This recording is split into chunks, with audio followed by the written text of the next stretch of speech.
Mesdames et messieurs, bonsoir et bienvenue dans votre journal local. À la une aujourd'hui, nous reviendrons sur la séance du conseil municipal largement dominée par le débat sur la vidéosurveillance. Les salariés de l'hôpital Marchand entament leur deuxième semaine de grève et enfin, à l'occasion du marathon du Grand Toulouse, nous avons rencontré Nicolas Fernandez, 4e et 1er régional de l'épreuve. Et on commence tout de suite ce journal avec les caméras de surveillance qui font débat au conseil municipal. Après la journée du 24 juin dernier où les experts étaient consultés, la municipalité statue sur la mise en place ou non du dispositif. L'utilisation de la vidéosurveillance doit être maîtrisée et exceptionnelle selon le député maire Pierre Cohen. Le groupe des Verts et Antoine Maurice se félicitent de cette décision mais tiennent à rester prudents. Le premier problème, c'est qu'il n'y a pas eu en France d'études sérieuses menées. La seule étude, c'est celle du ministère de l'Intérieur, donc qui n'est pas indépendante, qui a été très critiquée dans sa méthodologie par les sociologues, par les scientifiques. Donc les chiffres qu'on a, c'est par exemple la Chambre régionale des comptes qui a évalué pour Saint-Étienne un exemple, qui a montré que ça a permis d'élucider 1,2% des délits, donc ce qui est très très faible.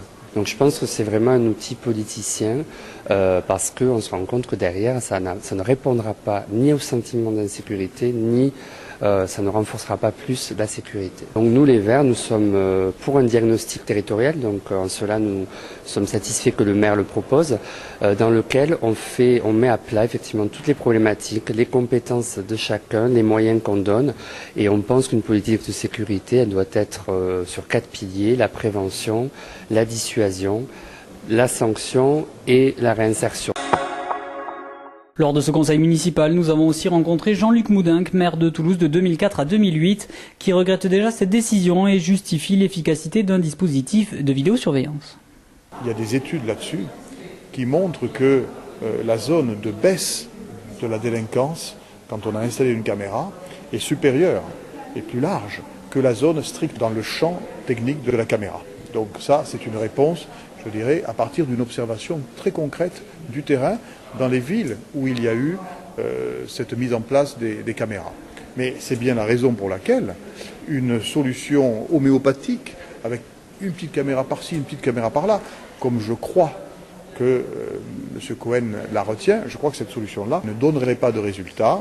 Et je crains malheureusement que, à partir d'aujourd'hui, Toulouse ne s'engage dans cette voie de solution de caméra homéopathique. Moi, je pense qu'il faut tout simplement demander aux commerçants, aux habitants des zones où nous avions, nous, implanté des caméras en 2007, si ça a été utile ou pas.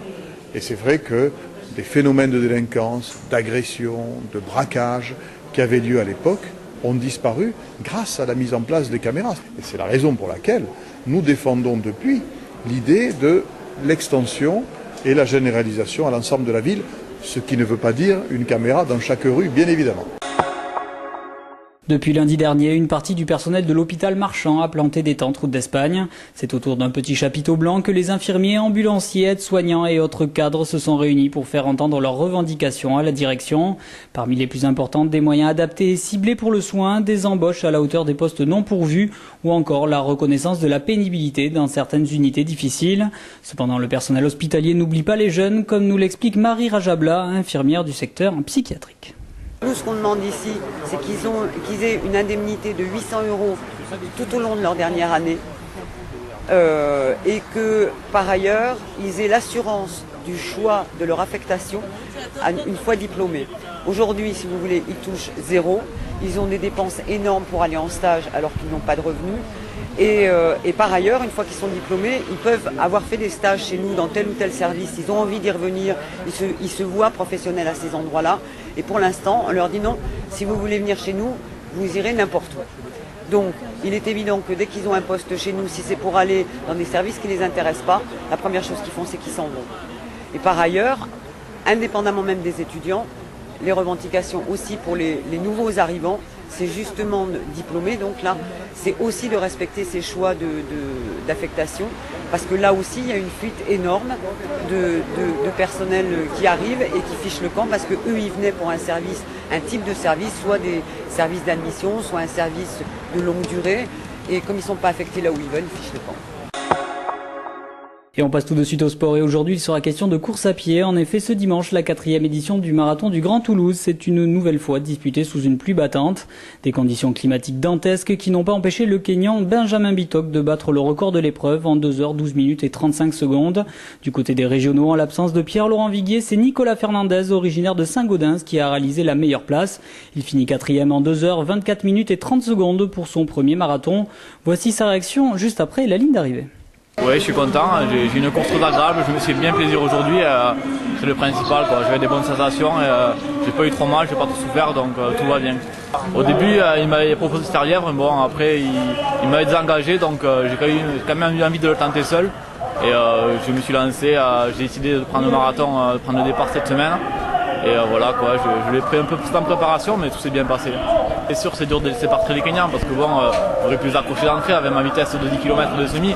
Mais bon, j'ai voulu être prudent et je pense que je serais partir avec eux, j'aurais une course moins facile et plus difficile.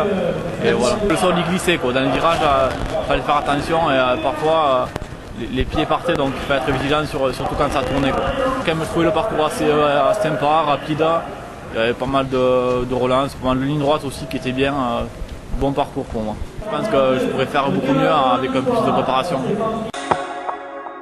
Voilà, c'est la fin de ce journal. Merci à vous de l'avoir suivi. Dans quelques instants, on se retrouve pour l'invité du jour. Ce soir, c'est Pierre Cohen, le député maire de Toulouse.